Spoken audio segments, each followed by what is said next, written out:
Back is Dorsey to throw. Yeah! And he throws it in the end zone. To the races, can he catch it?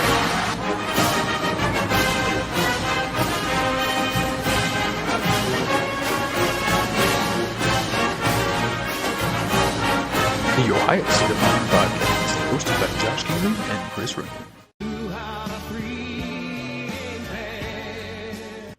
Ladies and gentlemen, 2 out of 3 ain't bad. As always, I am Chris, followed by my hetero life mate Josh. I say 2 out of 3. I say 2 out of 3 ain't bad because we're going to have a recurring guest on this week, Julian Goings-Jackson. But you know what? We realized he happened to be in the White House today. As always, I'm Chris. Josh. How was your weekend? I know you got to go to the Horseshoe. How was it? Yeah, man, it was a good time. My dad came, and my dad flew in from Texas. We were able to go to the spring game. I had to be a normie, So yeah. shout out for Nick and our boy Buckeye Steve for putting in a good word with Jerry and the crew to try to get my credentials back. But it is what it is, Chris. I'm no longer with USA Today. It's just you and me grinding now. So hopefully we can build this thing where we can get some creds. But it was a good time, man. It was a good time. Julian texted me about an hour ago. Okay. Very polite, very nice, and said, "Hey, I'm not going to be able to make it tonight." And I was like, said, "Yeah, no dirt." I'm at the nation's capital. No, we're gonna definitely have to have Julian back on because he's got a trio of new bling that he needs to show. Give us a sneak peek at, and our loyal listeners, just like Will. Will, what is up, guys? What's going on, Will? I hope you survived Monday in one piece. You went to the Ohio State spring game. Yeah. A substantially smaller crowd than spring games of yesteryear, would you say? Oh my God, yeah, it was empty. I don't know who to blame. I don't know how to blame. I don't know if it's the ticket prices. I know that tickets are only $8, but first of all, they slap on the fees. Second of all, I don't think that they advertised that there was going to be free parking enough. And the free parking was limited, so maybe that had something to do with it too. But yeah, they said there was 40,000 people there. I find that hard to believe, dude. They got their line like the UFL lies about those numbers. You know what I mean? Like, right. But it's a practice. I'm sure that they'll still have more people than most. Maybe because they called it a spring game showcase or spring showcase for 4 months. Maybe that had something to do with it. Right. I don't know. I haven't really wrapped my head around why there were so few people there. But yeah, it was very empty. We got a good parking spot. We got good seats. I know it was very odd, and it was a good spring game. Yeah. Right? Coach Day. Chris, I'm an old school guy. You and I are old school guys. We like the old school draft and all that. But this was fun. The 1s versus 1s, 2 versus 2s. The guys were getting hit. The guys were smacking around. It was. I would say it was a better than a classic Urban Meyer spring game when no one got touched. Worse than a Cooper spring game it was cool, man. It was a good time. It was a good time. Now we're going to talk about the game. We're going to talk about what we saw, what we liked, what we disliked, who stood out. But you brought up something earlier in the weekend or earlier a couple days ago with your dad. Your dad hasn't been to the Horseshoe in quite a while, and he noticed something a little different, a little odd about the Horseshoe atmosphere. Would you give us a little bit of that? Yeah, he was in shock by the amount of sponsorships and advertisers, and it's funny because we're doing the thing pregame, and he's seeing all the Tyreek Williams. There's shirts and jerseys with guys' names on it. Last time he was here, that wasn't the case, right? And, he's down in Texas. He goes to his fair share of TCU, SMU games, but their situation's not like Ohio State's, obviously. So he kept mentioning like, oh well, that's new. Why did they slap that there? Why they slap that there? Again, that my dad's an older school guy, right? So he's used to seeing things very classical. He doesn't like the NASCAR way of living where you got sponsorships on everything. And I just kept saying, well, they got to pay the players. They got to pay the players. They got to pay the players. They got to pay the players. And eventually we get into the stadium. He notices a couple more banners that say, Safe Light or whatever. And he goes, let me guess. They got to pay the players. But I didn't realize I kept saying it. But yeah, so I've gone to every home game for about 4 or 5 years. Mm-hmm. So for me, it kind of was just like a natural, growth. You didn't even bat an eye at it anymore. Yeah, but not really. You also eased into it. You weren't hit with it abruptly like your father. Yeah. So to me, I didn't really notice, but when he said it, I was like, I guess you're right. Like it is kind of weird that he knew that the field said safe light or whatever, because that's on TV. But it's everywhere. It's everywhere. All the advertisements are everywhere in Ohio Stadium. And like I said, I just didn't really notice until he said something. It's kind of a bummer. Kind of felt like another step towards the corruption of college football. And we're going to get into another even larger step of the corruption of college football here. We are. Yeah. But let's get into that spring game then before we talk about this crazy landscape that is college football currently.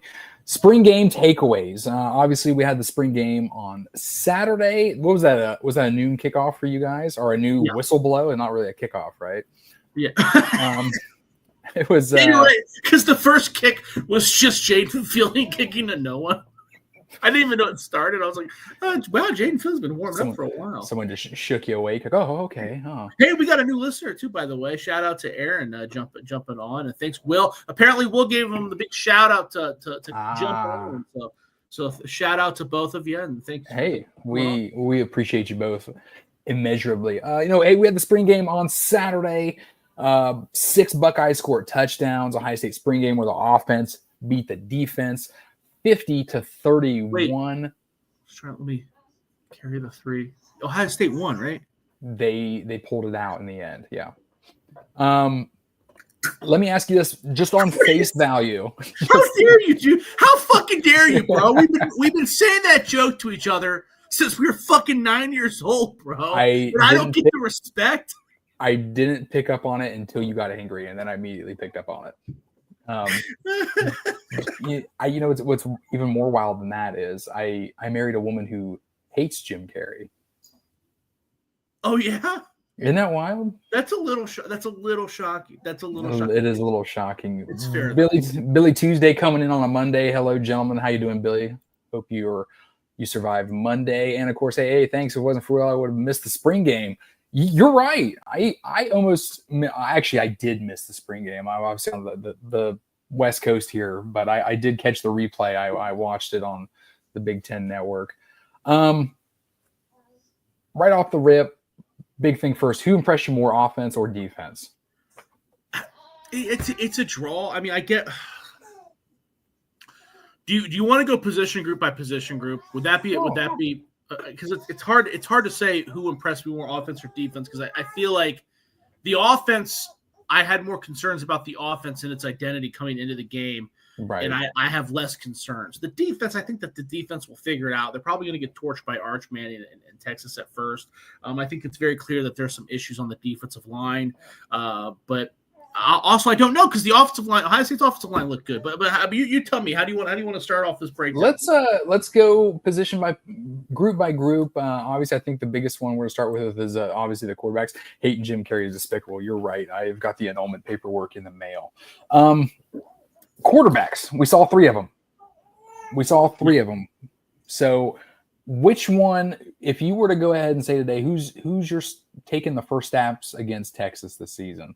Mind you, we've got a whole damn summer for things to, rise, dip, drop, what have you, and all things that could change. I mean, we watched a national championship team in 2014 lose their starter a week before the beginning of the season. God forbid that ever happened.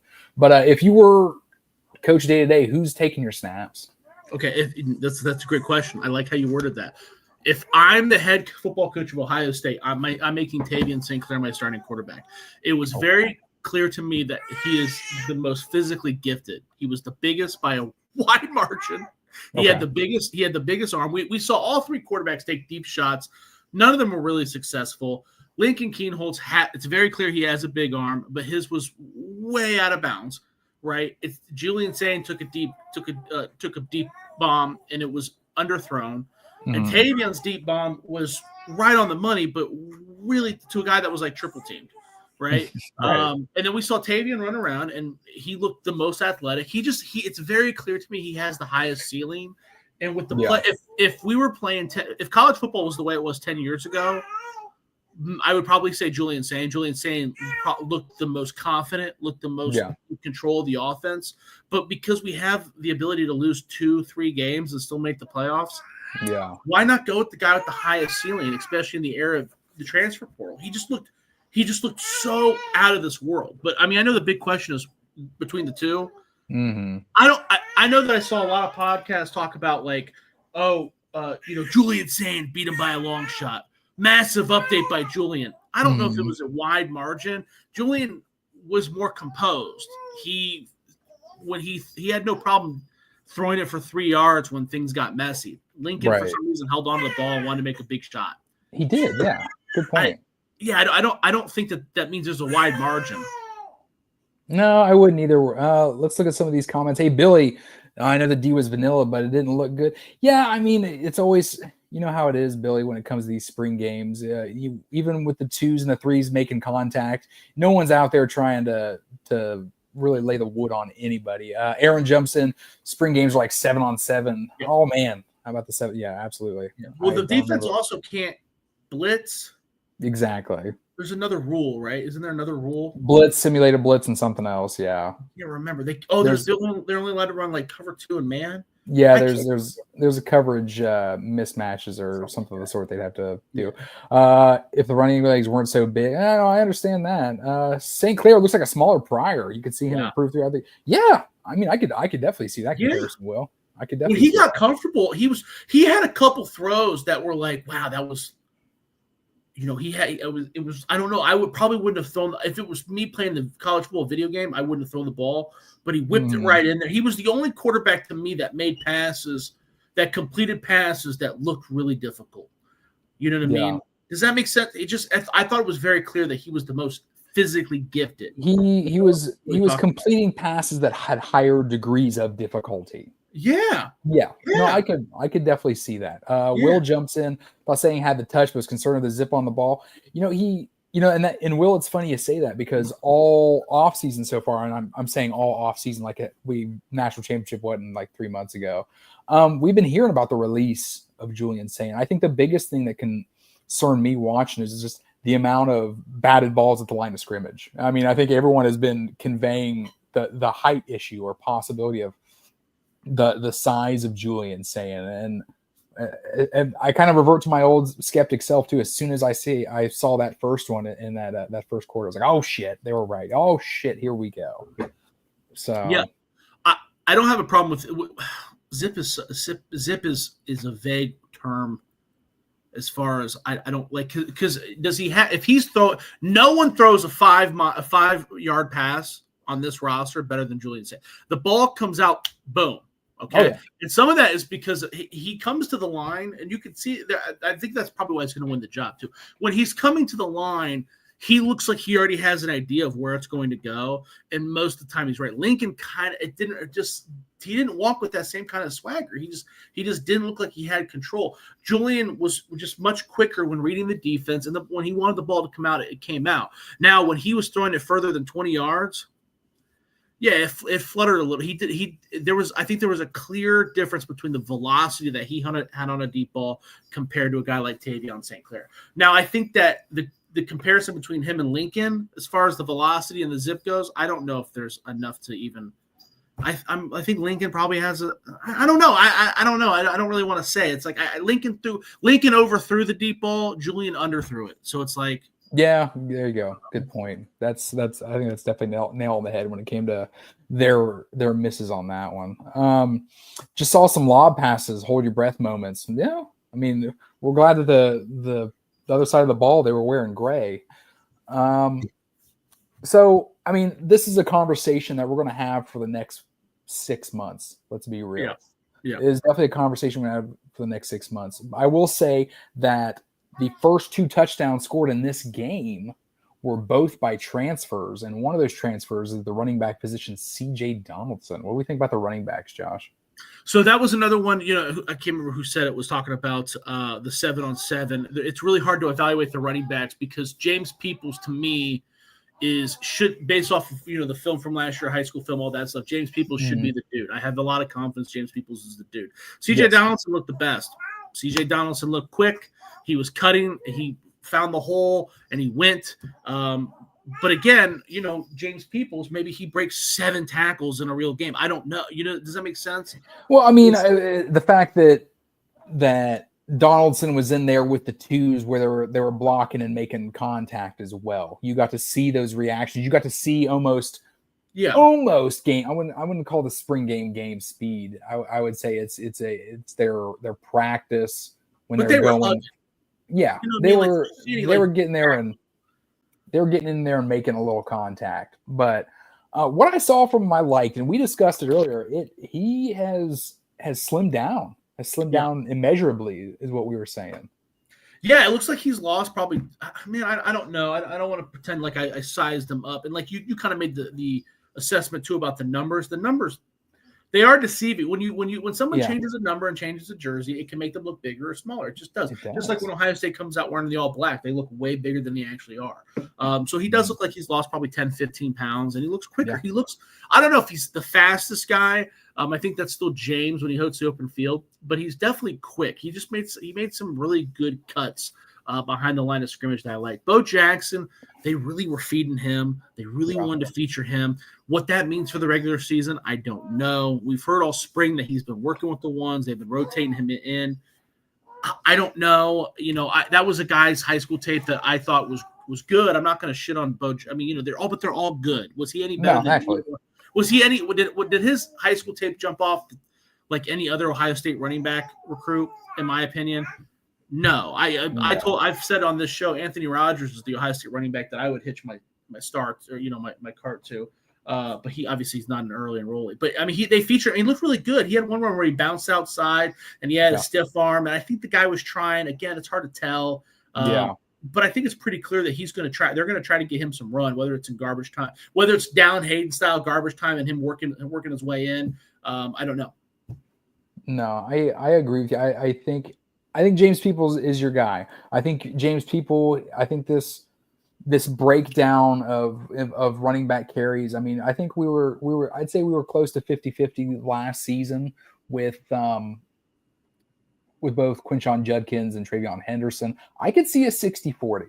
I could see a 60-40 with James People and CJ Donaldson. CJ Donaldson just for that seniority, but obviously James People is the guy they wanted to bring in here, the highly touted recruit from Texas. When he did get into games, regardless if they were garbage time, he looked impressive.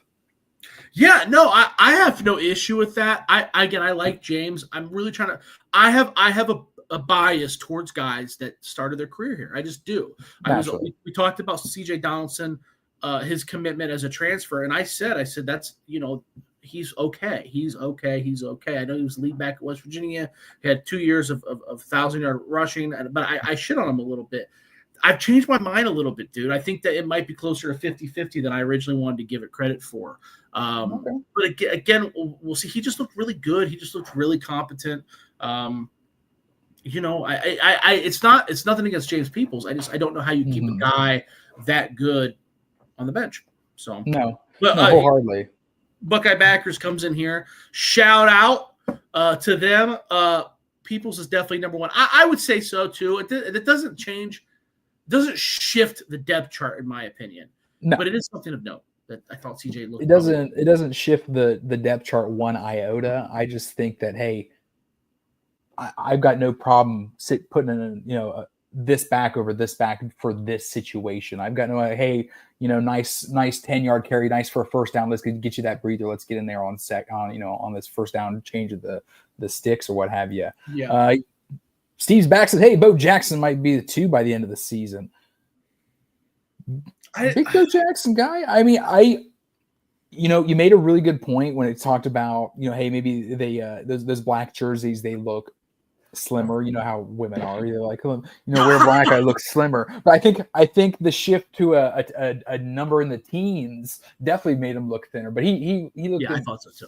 Definitely thinner. Steve, I would agree with. I'm not gonna say I don't know if he's gonna be number 2. I think he's got time, but I think Bo Jackson looked impressive. I think they definitely wanted to feature him on Saturday without questions. I don't have an issue with that. Obviously, if he's the number 2, that's good. That's better than if CJ Donaldson stays the number 2 because CJ Donaldson's going to be gone after the year, and that means Bo Jackson's good. Yeah.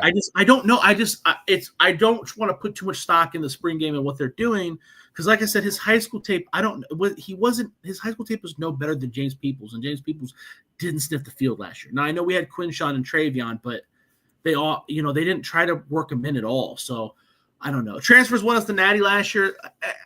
Yes and no. Yes and no. I think Will Howard was the big one. Without Will Howard, we're not winning the national championship. I think that we probably are still winning the national championship without Caleb Downs. I think we really are. Seth McLaughlin, you can make a good case for him too, but he got hurt. He wasn't there at the end. So it's like, I don't know. I don't want to give too much stock to, I don't want to act like the transfers were everything, and I also don't know if Kyle McCord would have, how bad he would have been. Will Howard was definitely, there was a huge gap between Will Howard and Kyle McCord and what they did and how good they were and even their attitudes. But Kyle McCord slung the bitch at Syracuse. So I don't know if we would have won the national with Kyle McCord, but they would have been in the thick of it. Without Downs, I know Aaron's questioning the Downs thing. Yeah, I think that they still win without Downs. I mean, we on the first 5 weeks of the year, Downs didn't. What was the box score of him? He had like 3 tackles. You know what I mean? Like people were bitching because he was so non-existent, not because of him, but because they thought Jim Knowles would be more exciting and use him in different ways. And that kind of didn't really come to the second part of the season. And who would have played behind him? Malik Hartford, maybe. I think if you got to remember too, if Downs isn't here, Sonny Styles stays at safety. So you would have just had Arvell Reese and Cody Simon at linebacker, right? That's pretty good. That's a pretty good group. I think you still win the national with that. I know Judkins had 3 touchdowns in one game, but Travion Henderson was better, right? Does anybody argue that Travion Henderson wasn't better than Quinshawn?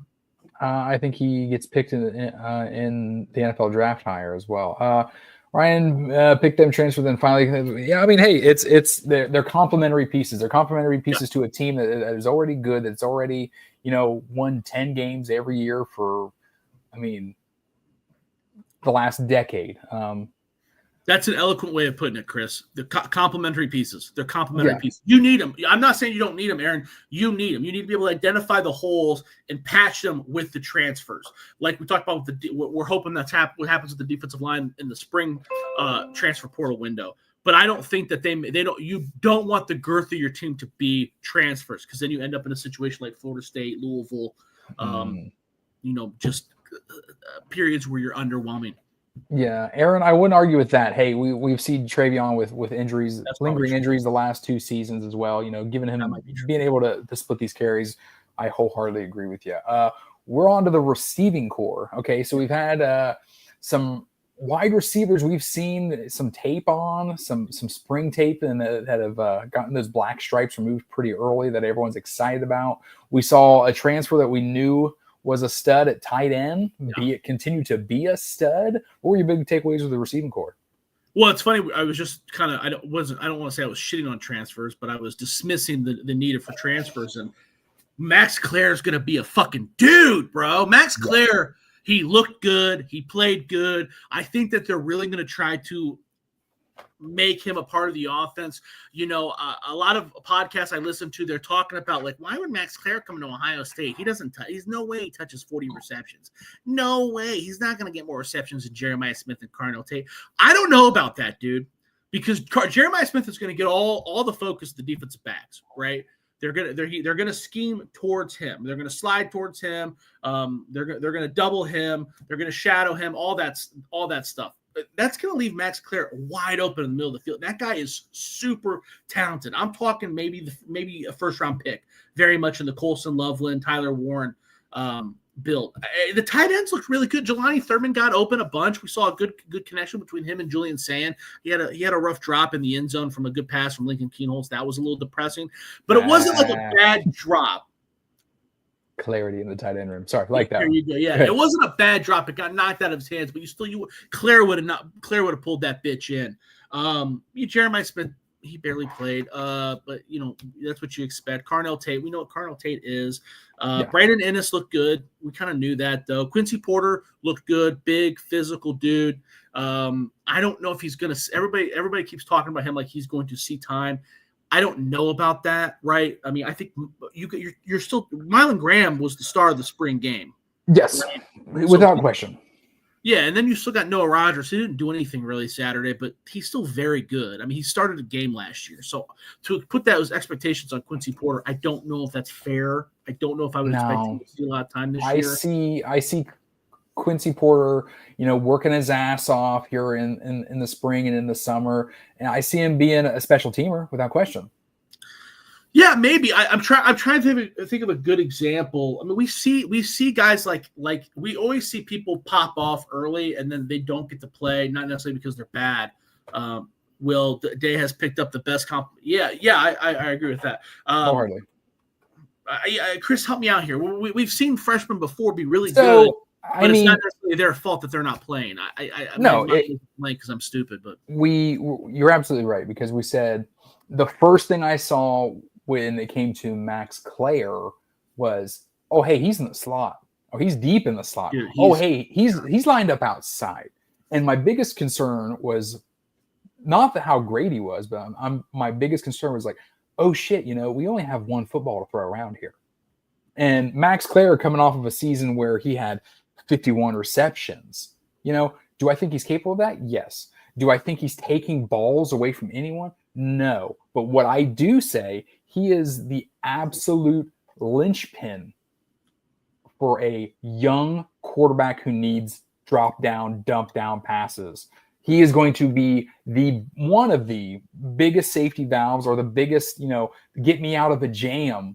Yeah. That Julian Saint, Lincoln Keyholes, Tavian St. Clair, I think he is the linchpin for their development and confidence. And I think that's, to be able to have that, just sitting there in the middle of the field, that's going to be gangbusters for them. That's going to build confidence. And I think that's going to ease them into their starting roles and continue to excel.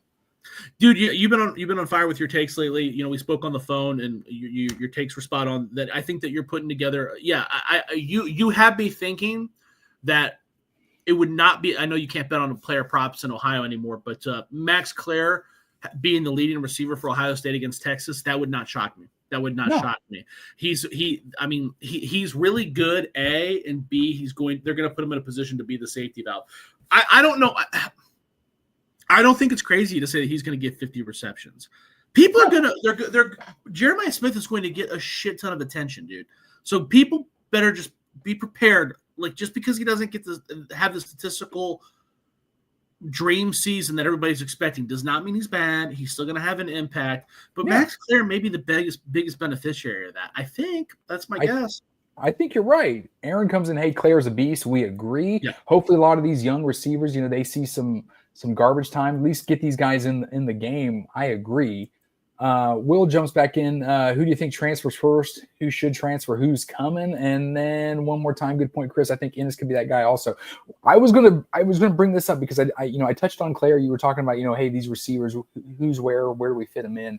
I mean, I don't think anyone would bat an eye. I would think if you went with anything that wasn't this kind of lineup, if I were to spread this offense out and go 5 wide, you've obviously got Jeremiah Smith on the field. You've got Carnell Tate on the field. You got Brandon Enos. He's done his time. He's there on that 3 spot.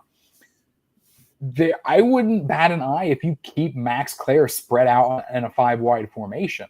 And you would have to. And then I think that last spot on the offense there, spread out wide, it's Mylan Graham. If he can build, if he can pass Noah Rogers, I don't know what this, I think Noah Rogers is still ahead of him. I don't want to put too much stock in the spring game. No, absolutely. Because Noah Rogers started over Carnell Tate last year. So it's really hard for me. It's really hard for me to throw that out the window. You might be right, but here's something that I don't think is completely insane, because it's very clear that they have a lot of faith as Max Clare is just a pure receiver, right? Yeah. Maybe you have Jelani Thurman. If you're running 5 wide set, maybe you have Jelani Thurman in there, right? And he's the guy that's close. He's your H-back, your Chris Cooley type that's playing close to the line. You know what I mean? I'm not saying that's what's going to happen. We're kind of getting into, dream scenarios here, but they haven't given up on Jelani Thurman. We've talked about Jelani Thurman since he's been here. That's one of the recruits that I starred. Yeah. I know when you hear me going meh with Bo Jackson, I was the opposite when it came to Jelani Thurman. I was more stoked for Jelani Thurman than I was Jeremiah Smith, if I'm being honest, because he was just so good in high school, and he's got such a Big Ten ready body. So, and I don't want to sound biased, but it doesn't look like the coaching staff has given up on him after a tough last year. No, I don't think so either. They definitely like his size. They like his athletic ability with that size, and we saw a couple times last year. Maybe when games were put away, or there were things that were kind of tailored to him. We can look back at the Indiana touchdown. We can look back at a big touchdown that was called back in I think that Western Michigan game too.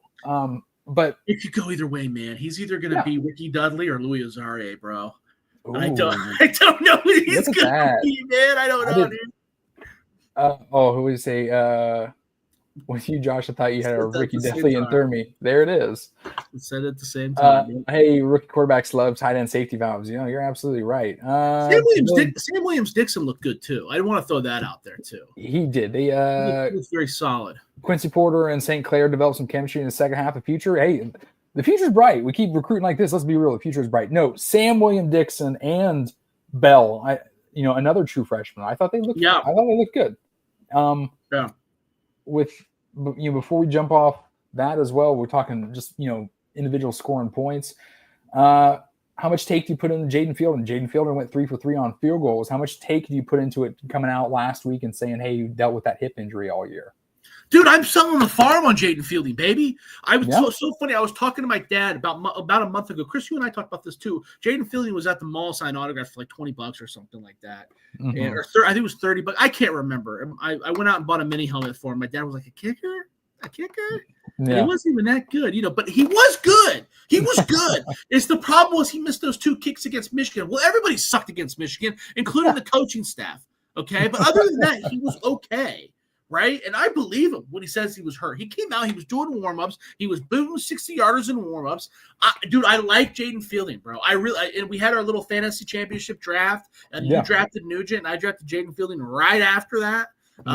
I think Fielding is really – I think he's got the potential to be he's not going to be Nugent. I didn't say he was going to be Nugent. I want to be very clear. But he has the potential to be the best kicker that we've had probably since what? Aaron Petrie was probably the last really good kicker that Ohio State's had. Yeah. No, yeah, I agree. Yeah. Nugent is like out of this world. It's hard to, that's I'd go with Petrie. Let's be real, big kicks, big times. Can't forget that field goal he made against Iowa to send us to the Big Ten championship. Good recall. Right. Let's not forget, hey, we didn't see one tight end this week. We didn't see Will Kazmarek. I assume that's injury related. Yeah, they released the injury list. He was hurt. Mason Maggs was hurt, the quarterback. TC Caffey was still hurt. There's a couple other guys on there. I can't remember.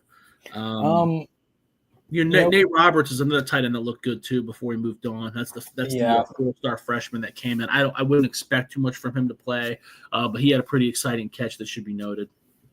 No, I wholly agree. Here's my other thing here is we're going to transition to the offensive line. Our offensive line starters for the number ones. Obviously, we had right tackle, we had Sarah Veld. Right guard, we had Tegra Shabola. Center, we had Carson Hintzman. Yeah. Left guard, we had Luke Montgomery. And left tackle, we had, you got to say his name for me, Josh. Anyanawa or Anyanawa? He was starting left tackle. Yeah, Big O. I like that. Big O. The Big O. I like it. So Big O looked huge. He was everything was advertised. You could tell he's unfinished. He is a ball of clay. Not a ball of clay. That makes it sound like he can't play football. That makes it sound like he's Michael Orr in The Blind Side. There's definitely some improvement that needs to happen for him to take on guys like Abdul Carter. He is moldable, yes. But he's huge. I think that's where you're going with the clay. Yeah, very long. I didn't look at him and go, I saw him for like 5 plays and I was like, okay, I get it, and I moved on, right? Because I was kind of had my doubts about him, and I still do. People are talking about him being a first-round pick. I don't know about that, but whatever. Carson Hintzman looked great. Everybody looked real. That first offensive line. The Ohio State offensive line, I really don't have a lot of worries about. I was shocked when they brought out Sarah Veld at right tackle, not because I don't like Sarah Veld. I think Sarah Veld might be the second best offensive lineman on this roster, but because they didn't bring out the kid from Minnesota with the number ones, right? And the kid from Minnesota was the one that kind of struggled the worst, even when he was playing with the twos. You know, I'm trying to remember who was the twos that were playing. Jake Cook, the freshman from Westerville, or is he a sophomore? The young kid from Westerville, he looked really good, really quick. I believe that the runs C.J. Donaldson had on that second drive were right behind his ass, the three to the right side. Who was the center of that second team too? Yeah, he was. He took it right up there. He took both of those right up the 3 and the 5. Just do you remember ass. who the center was for the second team too? I can't for the life of me. There were you could go down multiple levels and they all looked pretty solid. Again, it's really hard. I really tried to watch those guys because I was just so curious. Offensive line is a very hard position to watch in spring game because they're kind of going half speed and yada yada yada. Yeah. But you're looking for guys. You're kind of looking for guys. Is this guy lost? Is this guy going the wrong place? Did this guy not read? You know, does this guy need help? Was this guy constantly needing help? And you didn't see that even with the third level. I saw Carter Lowe. I tried to watch Carter Lowe. He was playing offensive tackle with the third team. Looked really good. All those guys looked really good. The Armstrong twins, those guys looked really good. They looked. I mean, when I say really good, I mean like they didn't look lost. No, they looked the part. Yeah, I get. Yeah, I'm trying to. I don't want to oversell it because there are podcasts out there that are being like, "Yep, championship offensive line." And I don't know that. I don't know that yet. None of them look lost. And usually when you watch the spring game, someone looks lost, and they looked super deep. They're going to have some flexibility there. No, I think you nailed on the head. We're definitely a podcast that we'll never sit here and say that it's time to raise banners during the fucking spring. But no, I don't think anybody, even with the speed or the pace in which they were playing in, I don't think anyone looked clueless out there. I don't think anyone just blatantly got their ass beat either. You know what I'm saying? Yeah, and you could see that. Here's a good example too. I'm trying to Google the snap count to try and get an idea of how the offensive line looked. You could see that. You could see people look lost in almost every other positional group, right? Tavion St. Clair threw 2 interceptions that were really bad. He went out there. He was lost. Aaron Scott, there were a couple of plays where he looked really lost, and he got beat like a drum a couple times. That's okay. It doesn't mean those guys are bad. It's just they were, Malik Hartford. Malik Hartford got beat a couple of times. He's going to be starting a safety. Again, that doesn't mean they're bad. It's just usually you see that kind of shit in the spring game. There was a linebacker that was. I don't know if it was Peyton Pierce. I don't want to put blame on, but there was a linebacker too that really whiffed in coverage and looked really bad on a couple plays. I didn't see that with the offensive line. I was really trying to pay attention. No, I was pleasantly surprised. How did the Twins play? I thought they played great. I thought they looked like they could play. They looked like if someone gets hurt and they have to fill in, I'm not shaking in my boots. I was really, they looked good. Everybody on the offensive line, I have no complaints about the offensive line. The only one that looked out of place, and again, this is me, but this is because my expectations were high, was the transfer from Minnesota. I just thought I was surprised he wasn't showing up with the ones, and he didn't. So he was out there with the twos, and he didn't like dominate. But again, what does that mean? It's the spring game, right? Yeah. I don't want to oversell. I don't want to undersell. No, we're not going to pour too much into this pot on this one. We're going to transition to the defensive side of the ball, though. We're going to go ahead.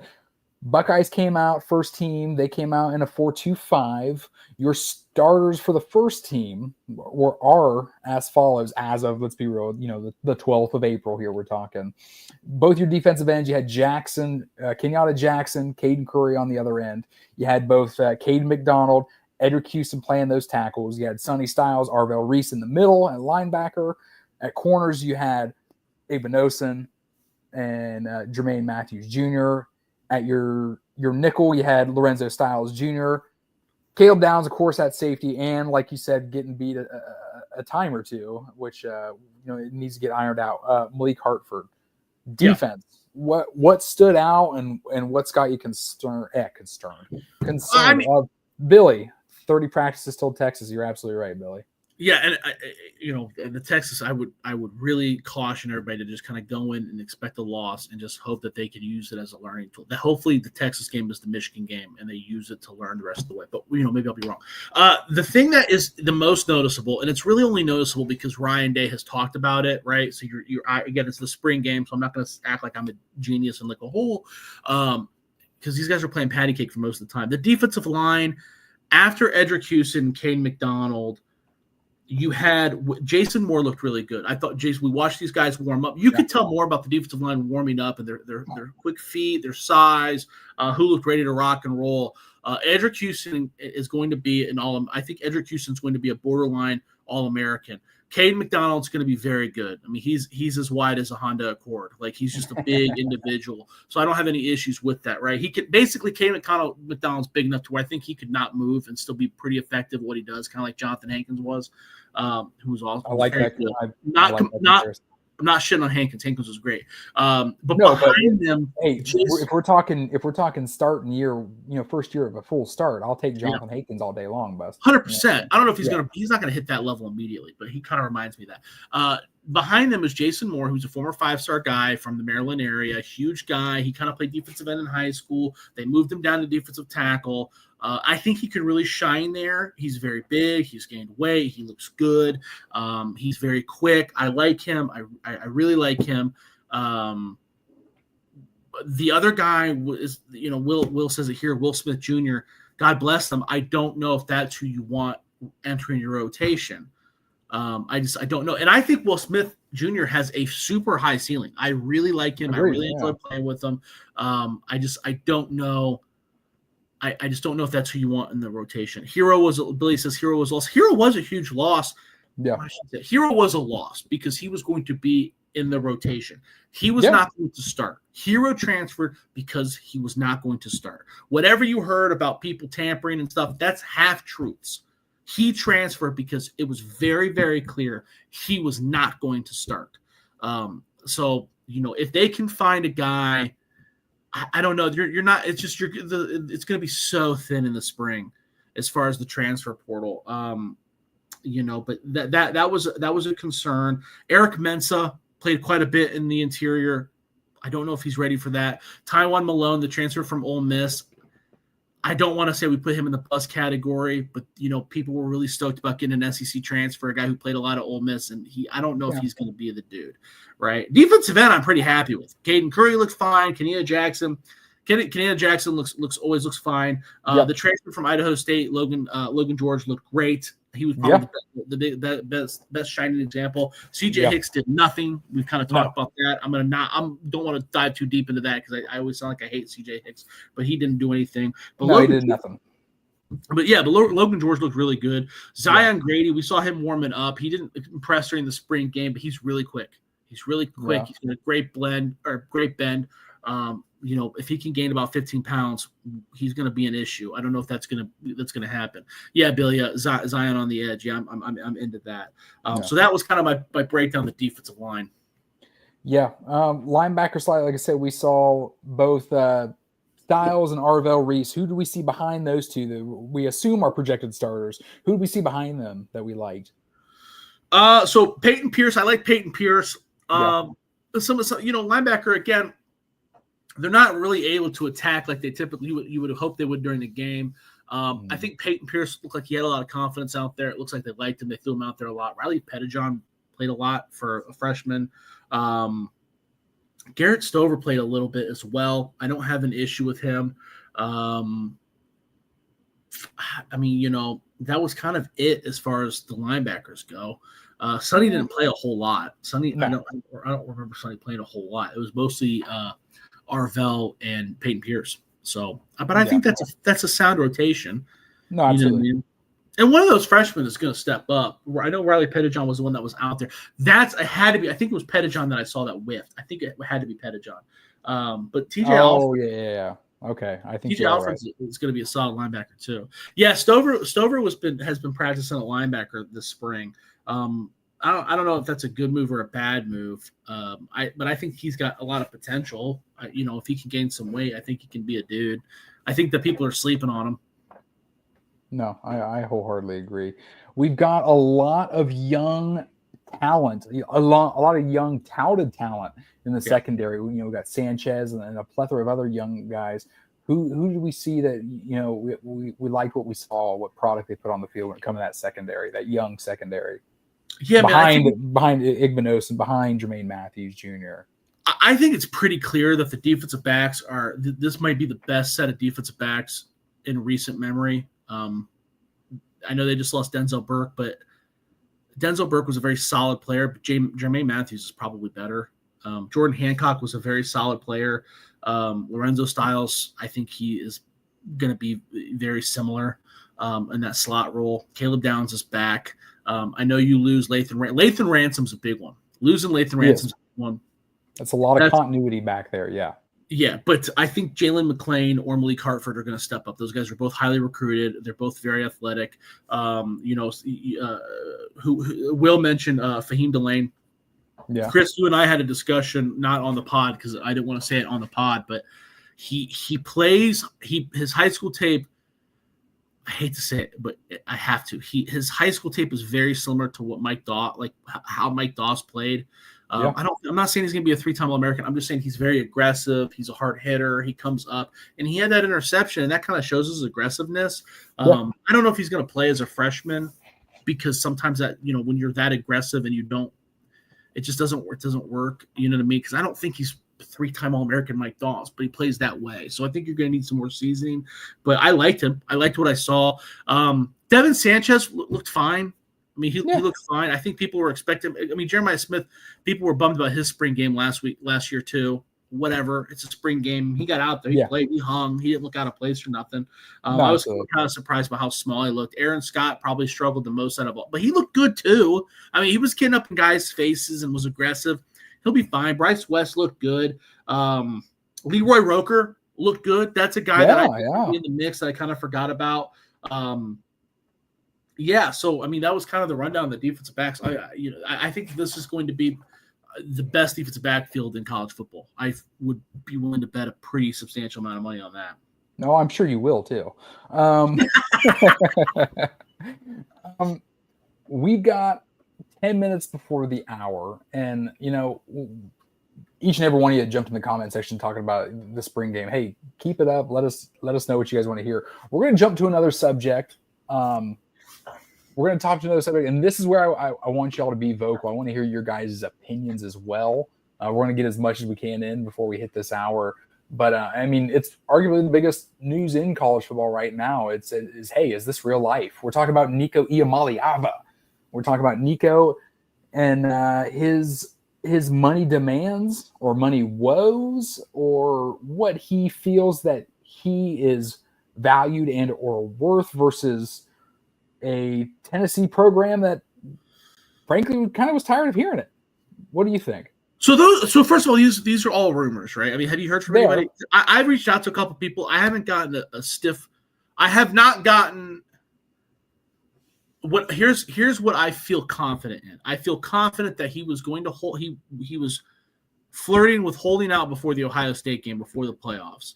I saw Josh Pate came out as well. Said that, hey, they were trying to get more money from Tennessee and other playoff teams before the playoffs. They came out and said, hey, our client is being paid X amount of money to participate in 12 games. 12 games. Maybe if a 13th if you make the conference championship. But, hey, you guys made the playoffs, so he should make more money. And that's what I'm hearing. I don't know. Like, and I believe you. I just, there's a lot of, like, one of the rumors I saw was that he was asking for a Bugatti and $4 million more a year. I don't know if that's true or not. What I do know that is true is that he has been asking for more money a lot. Like, this is not the first time this has happened, and Tennessee was sick of it. There's another rumor floating around. So, and it sounds like you heard the same thing. Josh Pate is a reliable source. So I would agree. Yeah, absolutely. Yeah, so that's confirmed. I feel good about saying that's not allegedly, that's confirmed. So he's done this multiple times. We don't know the extent of how much money he's asking for, if he's asking for a supercar, but we know it's more money. We know he's asking for more money, and he's doing it. He thinks he can grab the school by the balls and wait at critical moments, like before the playoffs and like before the spring game. Now, these coaches, one of the things that these guys are fighting for,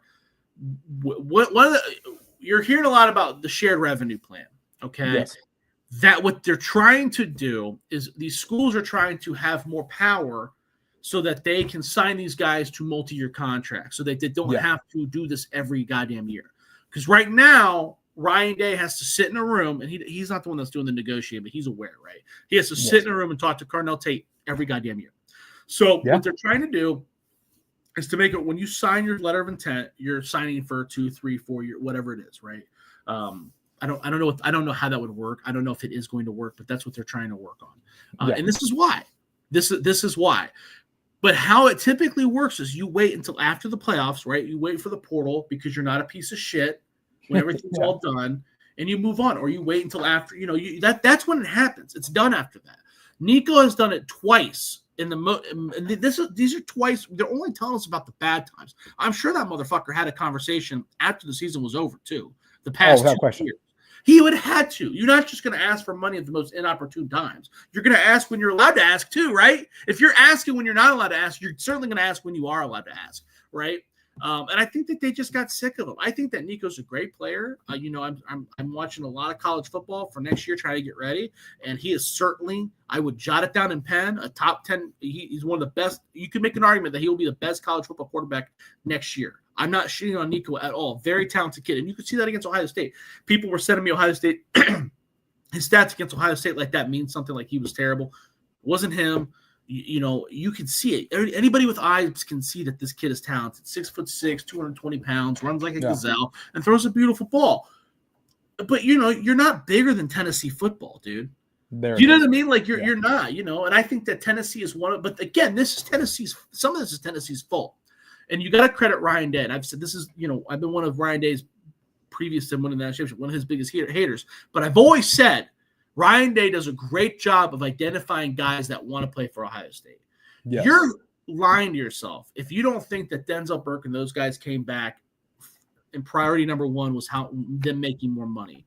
Yes. I'm not saying that. But what I am saying is that their number one, that was not the only reason. And it wasn't the biggest reason by a wide margin. Does that make sense? There are other factors there, right? And we've heard that. We've heard Carnell Tate got offered more money by multiple schools, and he stayed because of some family reasons, right? And Ryan Day understands his family concerns and stuff. Jeremiah Smith got offered a lot of money by a lot of other schools and stayed home. And those aren't the only guys. Those were just the most notable ones. Lincoln Kienholz got offered some money from some other schools and tried to stay in the spring and fight it out. So some of this is Tennessee's fault because they are a transactional program. They're a transactional program. We're going to give you this amount of money to come play football with us. This kid's from California. He don't give a shit about Tennessee football. He just didn't. You just knew that throughout the recruiting process. He's Bryce Underwood. That's who Nico is. He's Bryce Underwood. Michigan's got the same fucking issue, dude. You know what I mean? And maybe I'm wrong. I know I'm not wrong, but maybe it works out. Right? Maybe Bryce wins a national championship, but I'm telling you that they're going to have to sit at the table and be this guy's bitch for 3 years. And that's how Nico was. When you become a transactional program like Tennessee, like Florida State, like, Louisville, that's what you have to fucking deal with. Yeah. Billy jumps in. I wouldn't sign up for a Costco membership. Thank you for reminding me, Billy. We got to go to Costco this week. He's very good. He's good. Man of the year, twice a year in the portal. No, you hit it on the head. Regardless, we look at the playoff game in Ohio State. We look at, right off the rip, second drive of the game, you take away, his biggest weapon, which wasn't a receiver, but his other biggest weapon was a running back that could run the ball and then potentially open up the play action pass for him. Regardless, when he had to, there was that drive right before halftime where he did his scrambling around and he got and found the end zone. He did fine. He's going to be a good quarterback. But again, like you said, to a T, he's not bigger than the program. Not one player is bigger than the program. And you talk about how, you talk about, every year these coaches have to sit down with these players and do this. And, you talk like it's, contract negotiations. The biggest thing it reminds me of, it's like arbitration. It's like MLB arbitration. Yeah. This is what you want. This is what you did. But here's what you didn't do. But now these young men, it doesn't matter. It's they've got something. It's not, oh, I'm going to go to your direct competition. It's I'm just going to leave. I'm going to go and get a bag anywhere. I mean, there isn't this strive for, like you said, Nico, California kid, he can give a damn about Tennessee. I mean, maybe I'm wrong. Maybe he grew up rooting for T. Martin and Peyton Manning, but I just don't think that that's true. I mean, we followed his recruiting pretty well. This was a highly sought after kid. This is a kid that he signed, allegedly, one of the larger NIL deals in history, supposedly, allegedly, to the point where the NCAA was looking into it. Remember that? Yes. You know what I mean? And Tennessee stood by him. I mean, Tennessee really fought to keep this guy here and keep this guy paid. And he treats him like this. Things may work out for Nico because he is that good. He's very, very good. He's as good as he is probably going to be better than Cam Ward and Shedeur Sanders or Jalen Miller, who are going to be first-round picks.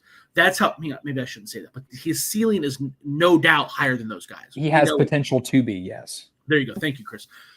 We know that, but at some point, how much of your soul can you sell to one kid when you're not even good? Tennessee squeaked in the playoffs last year, got their asses kicked by Ohio State, and if they weren't in the SEC, they wouldn't even be in the playoffs. That was not a great team. I want to be very clear. That was not a great team. Did he elevate that team? Maybe, but what's it worth? Right? Because now you have to have this conversation with every kid that comes to Tennessee because that's the kind of standard that you set. So I don't blame them for doing what they did.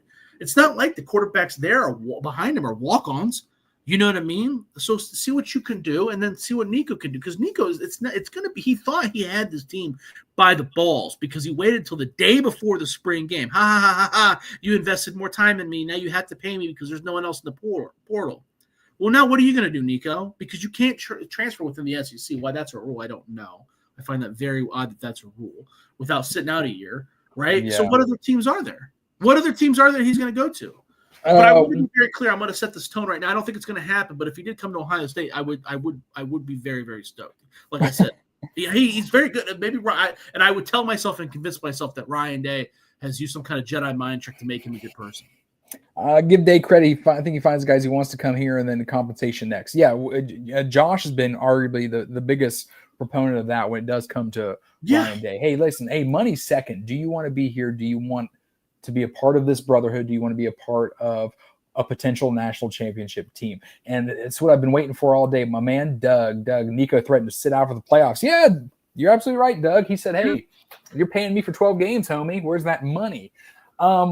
It should also be noted too. Again, this is all allegedly. But when you sign these NIL deals, right now they're not signing with the school, right? They're signing with the boosters, which are primarily car dealerships and stores and stuff like that. He was supposed to do public events. Yes. Right. He was supposed to go, and again, allegedly, I was unable to confirm any of this with anybody that I trust. Allegedly, he just wasn't showing up. He was showing a lot of this shit. So, someone had to deal with that on the back end too. It's like, how much of this do you want to deal with, dude? So we'll see what happens. It may work out for Nico. And the casual college football guy or the casual college football fan is going to see this work out for him and be like, oh, well, that guy made the right decision. But Jaden Rashada is an example of someone who pulled this kind of shit and it didn't work out. It's not Jaden Rashada has been in college for 2 years, was a former 4-star, 5-star recruit, was wanted by every college in the country, and no one is ever going to see him fucking play, dude, unless it's at Western Kentucky.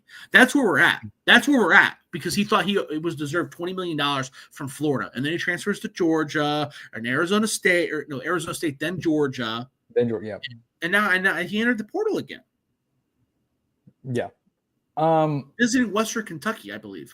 You are right. He is a Western Kentucky dude. So let me say this statement. Obviously, hey, it was apparently, according to multiple sources, the duo of Nico Iamaleava and their agents already shopping around, generating interest for Nico. It's his dad, right? Yeah, it was his dad. It's his dad. Should we know?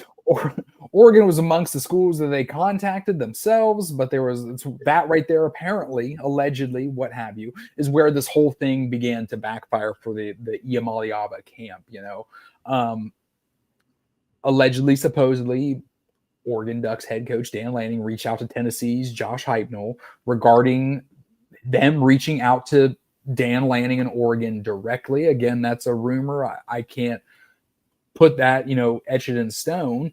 But as you can imagine, it wasn't well received, and therefore all of this, hey, Dan Lanning was a whistleblower in all of this. But also now it's starting to come out as of 2 hours ago, some of the other schools that were reached out by the Iamaleava camp during this winter window were Notre Dame, USC, UCLA, and Texas Tech. And Notre Dame, like Oregon, they came to the Nico Iamaleava camp and said, hey, we're not interested. I do see the one thing I could take credibility of this, regardless if it's Dan Lanning and some of these other schools that they reached out. It has been noted. I don't know if you've been reading onto it. Texas Tech says they're ready to spend Ohio State money. So I can maybe believe some of that. Maybe I could believe that, the Iamaleava camp did reach out to a Texas Tech. Oh, 100%. 100%. Yeah. Texas Tech, I think that 24/7 rated their transfer. Now, that doesn't mean shit because 24/7 transfer rankings are wild. But they had the number one rated transfer class. And they got a couple guys Ohio State was glancing at, talking to. And Texas Tech swooped in and snagged them. So Texas Tech is writing checks. So it wouldn't surprise me. Like I said, it might. This situation might work out for Nico. He might transfer to Texas Tech, get all the money and girls that he wants, and go on to be a Hall of Famer in the NFL. He is that good. I'm not shitting on his talent at all. But this is setting the standard for, and every Nico you see, there's going to be 20 Jaden Rashadas, dude. There's going to be 20 Tate Martells. And that's kind of the stat. That's the bigger story. But it also might backfire. It also might fucking backfire. He might transfer to Texas Tech and win 6 fucking games. Because it's hard. Yeah. It's hard. He's a young guy. The NFL, when these guys switch from teams to teams, they're grown-ass men, right? When you see Joe Flacco at the age of 35 years old, the guy knows how to throw the fucking football. He knows how to read a defense. There's no coaching left. It's over, right? Nico's not there yet. He's not a final product. Right. So there needs to be time to get your feet wet, develop, learn the offense, refine your game. And you just simply don't get that when you bounce around. I mean, you see that with Cam Ward. Cam Ward's going to be the number one pick in this year's draft. What's his biggest weakness? He never sets his feet when he never sets his feet. His feet are never set. He throws the ball like he's still playing in the backyard. And I don't think that he how can you get coaching when you've transferred 3 times in 5 years? You know what I mean? Yeah. Because they're trying to teach their offense. Their offense comes first, and then they teach you how to be a good football player or finish. I agree. My last thing, I'll say on this, at the end of the day here, the NCAA make up the rules, but also the NCAA could do a better job of regulating business in this modern NIL era. Like you said it yourself, hey, back in 2022, Iamaleava received what was a freaking historic NIL deal, and then he allegedly, right?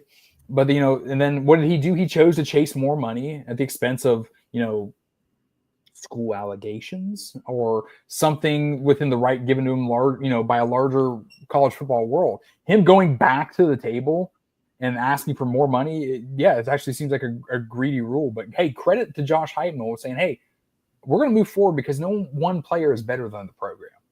Yeah, they clearly got sick of him. They clearly got. We know that he's at least come to the table twice at opportune times.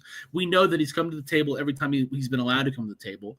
Yeah, and there's rumors out there that he's been a complete dick throughout the entire time. So they were just done with him, and they're not good. He's been there for 2 years. They're not good.